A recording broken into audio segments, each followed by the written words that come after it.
In Lagos, the Women Arise for Change initiative led by Joe Odumakin, in conjunction with the Kudirat Initiative for Democracy, has staged the march in remembrance of Kudirat Abiola, wife of the acclaimed winner of the June 12, 1993 presidential elections, the late Moshood Abiola, at the Abiola's residence in the city.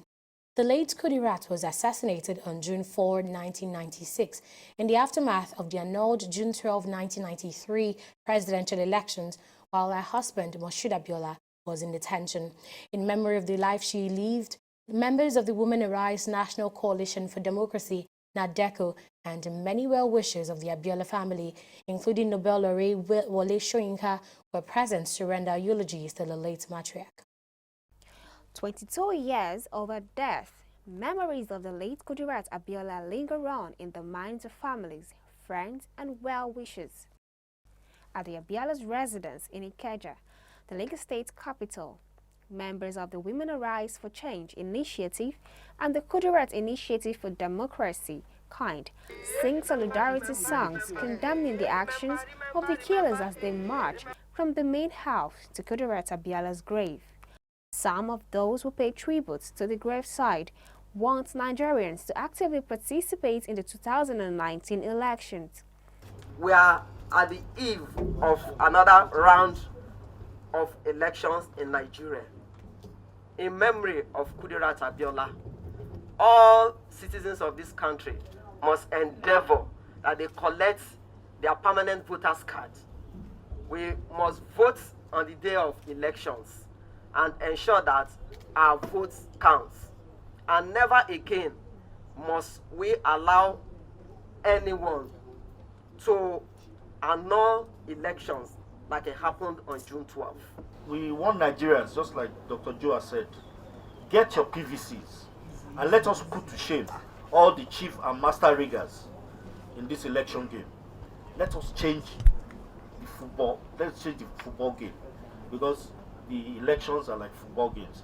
Let's elect new leaders who will not go and spend 3 months abroad for medical tourism, but will sit down here and repair every medical facility we have in this country. I'm sure my mom would be really pleased to see that after 22 years, we still have people who remember and respect and understand her struggle. It's very important that what we do while we're alive, it goes a long way. So we should act, our actions while we live follows us after we pass.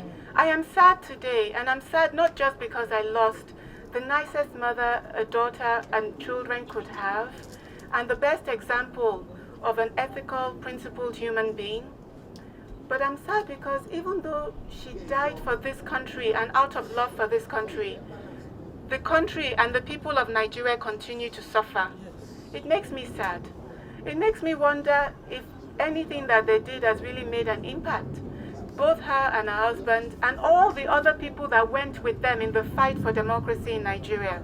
Liberty is a genuine definition of what we are as human beings, beings of volition. And the example which Kudirat laid for all of us is simply the example of the inestimable jewel called liberty, which belongs, as I said, to everyone. One of my favorite recollections of Kudirat was the day she said to me, Prof, radio, I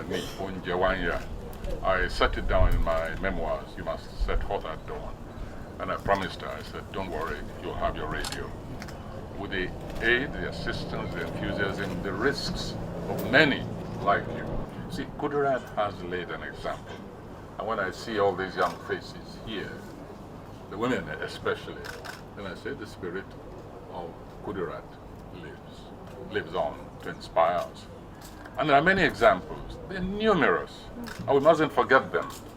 We mustn't forget those who are still living, who continue the tradition of Kudirat.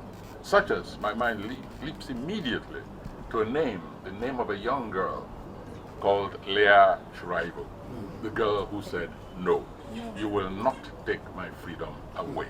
While the killers of the late matriarch of Abiola family still remain at large, the agitation for justice continue to re-echo. As for friends and well-wishers of the Kudirat Abiola family, the struggle and fight for justice continues.